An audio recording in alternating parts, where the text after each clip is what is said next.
Olá, tudo bem? Eu, Marília, não sou algum vaqueiro que vive de guardar alheio gado, de tosco trato de expressões grosseiros, do frio gelos dos sóis queimados. Tenho o próprio casal e nele assisto, dá-me vinho, legume, fruta, azeite, das brancas ovelhinhas tiro leite, e a mais fina lã de que me visto. Graças, Marília bela, graças à minha estrela. Eu vi o meu semblante numa fonte dos anos, ainda estou cortado. Os pastores que habitam este monte com tal destreza toca sanfonia? Que inveja até me tem o próprio alceste, ao som dela concerto a voz celeste. Que nem canto letra que não seja minha, graças Marília bela, graças à minha estrela. Mas tenho tantos dotes de ventura, só apreço lhe dou, gentil pastora, depois que teu afeto me segura, que queres do que eu tenho, seu senhora? É bom, minha Marília, é bom ser dono do rebanho que cubra o monte prado, porém, gentil pastora, o teu agrado vale mais que o rebanho, mais que um trono, graças Marília bela, graças à minha estrela.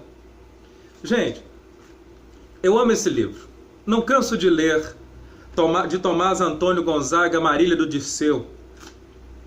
É com muito orgulho que na academia, na Federação dos Acadêmicos das Ciências, Letras e Artes, eu com muito orgulho eu me assento na cadeira número 13 e tenho o maior orgulho de dizer que defendo a cadeira de Tomás Antônio Gonzaga, a cadeira internacional de Tomás Antônio Gonzaga.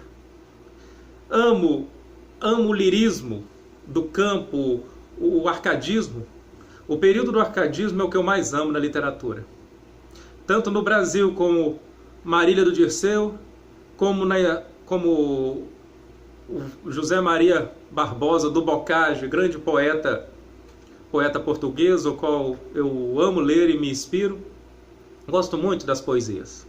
Gosto muito da literatura, do período chamado Inutile e Trucante, cortando as inutilidades. Então, sonetos, eu sou apaixonado pelos sonetos e, no Brasil, muito apaixonado por Marília do Dirceu. Uma obra máxima da literatura do arcadismo e da literatura mineira.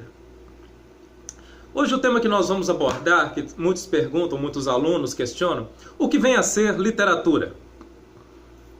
Lembrando aqui que na faculdade tinham os estudantes de teologia que faziam algumas matérias conosco, e às vezes na matéria de português eles ficavam para a matéria de literatura. E quando era lido algum poema, algum soneto, alguma coisa bem, vamos dizer, caliente, alguns até questionavam, que isso não pode, não sei o que tem. Eu falava, ops, para aí meu amigo, literatura é pouca vergonha, literatura é coisa do cão mesmo. Se você não quer, vaza. Não quer ouvir, vaza e espera voltar à aula de português. Mas literatura é pouca vergonha mesmo, gente. Não precisa ficar com vergonha não, vamos discutir essa coisa aqui. Mas, tirando a brincadeira de lado, o que vem a ser literatura? Vamos para a parte técnica. Literatura, a melhor definição de literatura que eu já vi até hoje, os formalistas russos, eles, ao tentar definir o que é literatura, e é muito amplo essa palavra, para tentar definir em uma frase, eles diziam o seguinte, que literatura é desvio de signo. Signo é igual significando e significado. Como assim? Eu tenho, vamos supor, carro. Eu tenho o significando, a palavra carro, signo é igual, significando e significado. Eu tenho a palavra carro e tenho a imagem do carro. Isso é signo. Isso é signo. Signo tem o seu significado. A palavra signo, carro, ela tem o seu significado, o objeto em si. Quando eu falo com você carro, você já vem essa imagem do veículo na sua mente. Isso é signo e significado. Então, quando eu desvio de signo, literatura desvio de signo, é quando no significado eu dou uma duplicidade. Eu dou um desvio de signo. Eu falo carro, mas não quer dizer esse carro. Surge outro significado. Isso é desvio de signo. Por que piada... Vamos com um exemplo mais prático. Por que piada faz graça? É porque piada todo mundo está esperando um final. Um final certo, um significado. No meio do caminho o cara quebra, dá um outro significado, dá duplo sentido. Essa duplicidade, ambiguidade, essa ambiguidade que gera humor. Você está esperando um final e vem outro. Você joga um objeto para o alto, você espera ele cair no chão. E no meio do caminho o mágico esconde ele com um truque. Você fica perdido ali, você tem a impressão que ele estava caindo, você vigia e fica procurando. É dessa maneira a literatura. Então, os formalistas russos deram esse significado. Que literatura é desvio de signo. A literatura é ambígua. Dentro da literatura nós temos as ambiguidades. Literatura não se entende da forma como ler. A literatura, ela foge do sentido padrão da real. Segundo Bachelard, vamos dizer que a literatura é a parasita da realidade. É um mundo paralelo à realidade, um mundo da ficção. Ficção, o que é ficção? Vamos dizer na palavra mais comum que as pessoas dizem, mentira. A ficção é isso. Só que a ficção é a parasita da realidade. O mundo da ficção, ele é paralelo ao real. Nele nós temos um universo dentro do livro de pessoas, cultura, sociedade, leis, romances, amor. Tudo que existe no mundo real tem no mundo imaginário da literatura. A literatura, por isso, que nos encanta. E nós gostamos desse desvio de signo da literatura. Por exemplo, todo mundo vê o comercial de um carro andando, subindo montanha, voando, conversando às vezes até com animais quando passa na floresta, fazendo um test drive. E a gente sabe que aquilo tudo é mentira. Mas a gente assiste, a gente gosta. Os filmes, mesma coisa. Fogem da realidade. Essa fuga da realidade é que nos chama atenção. É o que nos faz a gente gostar. Então, o significado aí, nós temos o objeto em si. Então, literatura é isso. Na literatura também, nós temos Neferibata, que é o cara que vive com os pés nas nuvens. Na literatura nós temos o personagem que vive com os pés nas nuvens, o imaginário. Na literatura, a literatura tem esse dom de nos prender. Quando você começa a ler um livro, automaticamente você faz um pacto com o autor, de aceitar tudo que está ali no livro, mesmo não concordando, mas ler até o fim para você descobrir o final. Isto é literatura. É algo que nos prende, é algo que envolve também psicológico. Quando você vê o lado psicológico também, você vê nos filmes. Toda vez que a pessoa conversa com um corvo, no filme ela vai morrer.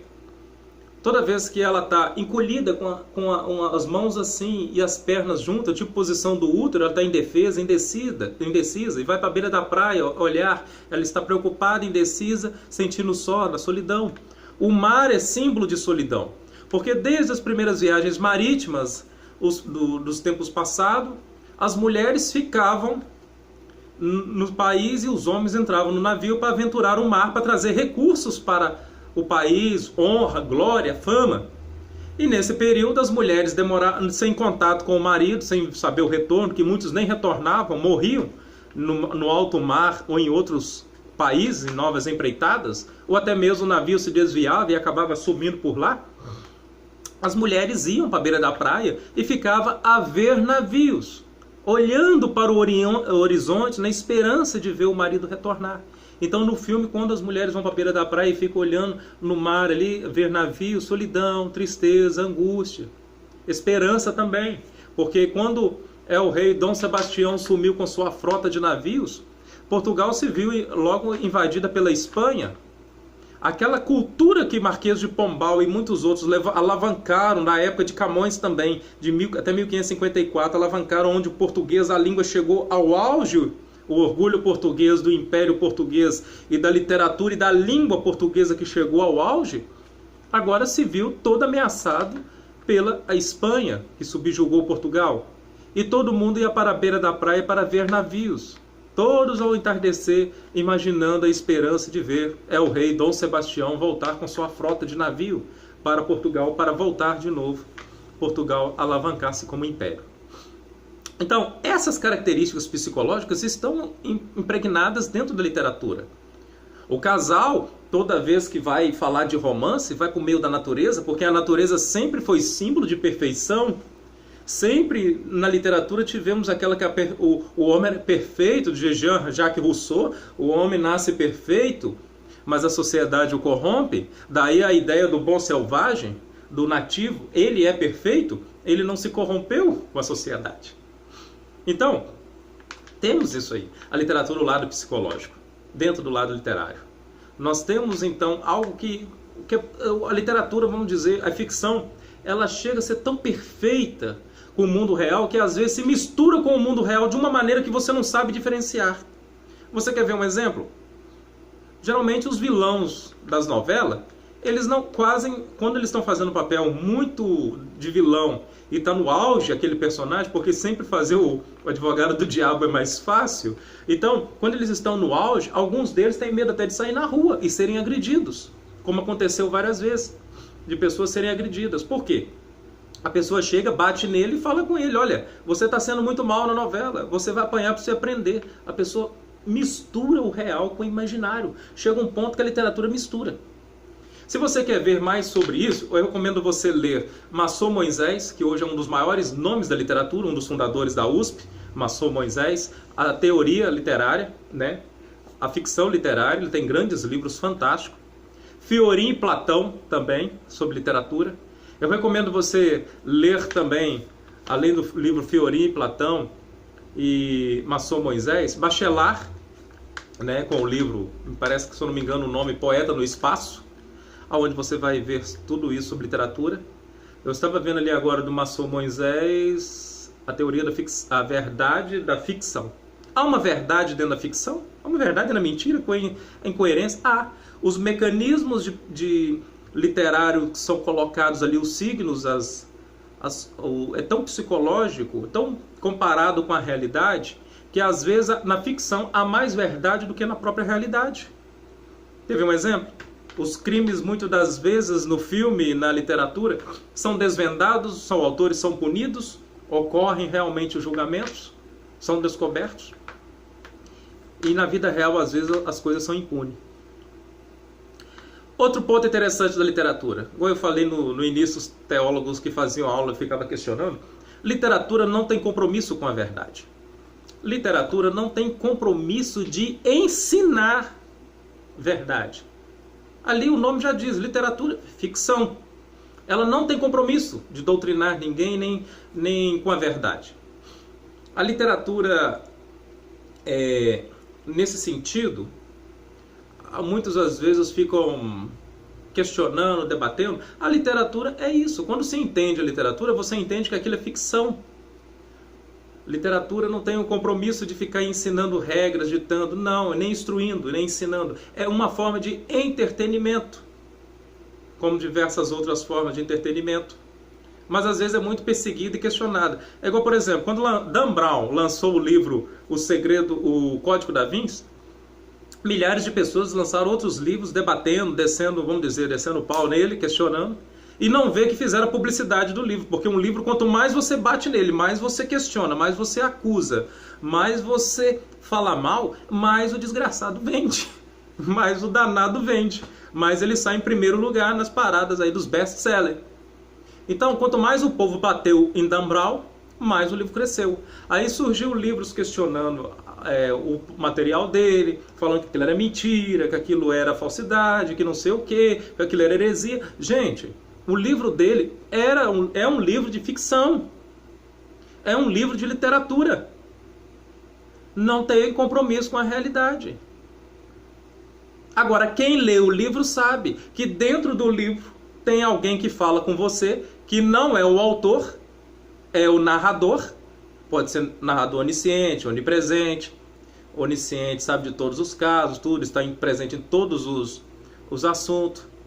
O narrador não é o autor. O narrador, ele pode ter uma ideia livre, diferente do autor. Isso aconteceu muito na época do regime militar e os tempos passados, onde muitas pessoas lançavam alguns livros e questionavam eles: poxa, você aqui está falando mal, tal. Não, não estou falando mal. É o narrador do livro que está falando. Eu penso diferente dele. Então, dentro do livro há um narrador. E o narrador, quando você começa a ler o livro, ele cativa você. Ele é como se pegasse você pelas mãos e vai mostrando você os caminhos. Olha, isso aqui é assim, assim.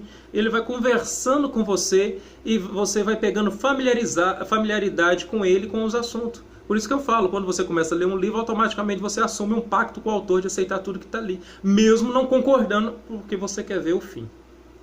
Então, dentro da literatura, envolve isso, o narrador onisciente, o narrador que vai te dizer, o narrador personagem que participa e narra ao mesmo tempo a história, para ficar fácil a sua compreensão. É igual um livro que eu li uma vez na vida, gostei muito. Eu nem tenho ele aqui, eu tenho que procurar, ver se eu acho ainda para comprar, porque acho que não publicam mais. Projeto Sunlight. O Projeto Sunlight, você começa lendo o livro, a hora que você abre o livro não tem como você não ler, te cativa. O livro é de um anjo da guarda que acompanha as pessoas. Eu não vou falar, isso é heresia e tal, porque eu sei que é literatura. E é bacana o livro, é muito interessante. Ele está parado num poste, numa esquina, com as mãos no bolso. E de repente ele fala, olá, tudo bem? Você está abrindo o livro aí pela primeira vez? Como vai? Deixa eu me apresentar. Eu sou o anjo fulano de tal. Vim mandado na Terra para acompanhar pessoas que precisam de apoio. Eu estou aqui parado na esquina conversando com você porque a primeira pessoa que passar aqui, amigo, eu vou acompanhar ela e vou tentar ver o que eu posso fazer por ela na vida dela. Instruí-la, ajudá-la. Sempre tem pessoas que necessitam, você sabia? Aí ele está cativando e conversando com você. De repente, esse personagem que é o narrador e participa também da ação, ele vira para você e fala, opa, espera aí. Você não viu, mas acabou de passar aqui uma mulher chorando. Até onde eu sei, é uma jovem, tem 3 filhos, mãe solteira, está precisando de apoio. Olha, ela está voltando chorando do trabalho. Olha, venha comigo, eu vou acompanhar ela até a casa dela para tentar descobrir o que ela está passando e o que ela precisa de orientação. Vem comigo? E vai levando você na história. Aí você fica curioso e ele vai te contando. Olha, a vida dela está passando por isso, tal. O livro A Moreninha, de Joaquim Manuel de Macedo, um livro fantástico, que era leitura obrigatória nos vestibulares. O livro Joaquim Manuel de Macedo, você está lendo, o personagem vai com você. Olha, vem cá, vamos ver aqui a casa da Moreninha. Aqui é o quarto das meninas, aqui é o quarto da mãe, aqui é o quarto de fulano, aqui estão os rapazes, aqui está o interessado na Moreninha e tal. Aqui, ó, você viu que o quarto é assim, assim. A hora que ele aproxima, opa, não vamos entrar no quarto não, porque já é tarde e elas devem já estar se despidas para dormir. Venha cá, venha comigo. O cara vai levando você para os cômodos e vai te mostrando. Machado de Assis, é fantástico. Quando você vai ler Machado de Assis, ele se preocupa em levar você para dentro da mente do personagem. Você vai junto com ele, com o narrador, dentro da mente do personagem, ele vai vasculhando a mente dos personagens. Como no conto O Enfermeiro, que eu recomendo vocês lerem, a Cartomante, principalmente o conto O Enfermeiro, o enfermeiro mata o paciente e ele vai falando com você. Olha o que ele está pensando. Ele está vendo lá, botou a camisa do cara. Ó, ele está aí na janela para ver se toma um ar. Mas olha só, ao abrir a janela o vento não ventava. Ou seja, ele sente a falta de ar, mas mesmo com a janela aberta. Porque ele cometeu um crime, ele quer acobertar. Ele vai levando você dentro do psicológico da mente da pessoa. É igual quando surgiu na literatura o livro dele, como Memórias Póstumas de Brás Cuba. Aquilo foi fantástico, porque até então os personagens da literatura voavam, poderia fazer coisas como o livro Iracema, onde Tupã batia, o índio batia lá o seu tacape no chão, trovoava no céu, né? Outro batia também o tacape, caía e o trovão corria ao céu. Poderia acontecer de tudo na literatura, mas o incrível, inédito, e que aconteceu e fez sucesso, que ninguém jamais imaginaria, de um morto falar. O livro Memória Brás Cubas é um morto que fala com você, contando a vida dele, como foi. E o livro, a dedicação de cara do livro é aos vermes que roeram a carne fria minha. Então, literatura é fantástico, literatura envolve isso. Envolve a ficção, envolve o entretenimento. É difícil, então, achar uma definição para literatura. Literatura é vago, então, de significados. Mas o mais certo de definição de literatura é que literatura é a arte da palavra, literatura é ficção, literatura é entretenimento, sabe? Literatura é desvios de signo, eu falei uma forma mais técnica, né? Então, tem vários significados. Até hoje não se acharam uma definição fácil. Os livros de ensino básico para melhor a criança entender, coloca apenas que literatura é a arte da palavra, de trabalhar a palavra. Também vale, viu? Agora, o que eu recomendo você, leia um livro. Antes de ler um livro, como dizia o meu grande amigo e sonetista, poeta Camilo Martins, da Academia do Médio Parnaíba, lá da região do Piauí, de Teresina, no Piauí. Hoje ele vive em Artur Nogueira, interior de São Paulo.